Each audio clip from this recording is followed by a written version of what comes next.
Кытайдын Цзиньцзян уйгур автономиялуу районунун элдик өкмөтүнүн төрагасы Эркин Тунияз Кыргызстанга болгон расмий иш сапарынын алкагында Хусейн Карасаев атындагы Бишкек мамлекеттик университетинде болду. Тунияз менен кошо Кытайдын 70 жогорку окуу жайынын өкүлдөрү келген. Жолугушууда маданият жана билим берүү тармагындагы эки тараптуу кызматташууну өнүктүрүү боюнча талкуу жүрдү. Ошондой эле Цзиньцзян университетинин алдында Бишкек мамлекеттик университетинин илимий борборун түзүү боюнча келишимге кол коюлду. Келген делегацияга окуу жайдагы Конфуций институтундагы Кытай китепканасын көрсөтүлдү.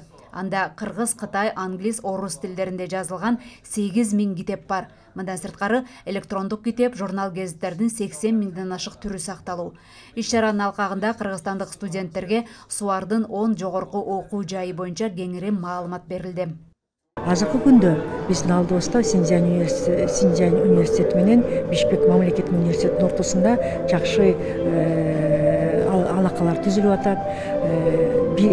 Биргелишкен билим берүү программалары, эки диплом алуу программалары, ошону менен дагы жакшы келишимдер түзүлүп атат. Окуу материалдары, окуу колдомолору, справочный материалдары түзүлгөнгө ушундай жакшы шарттар түзүлүп атат.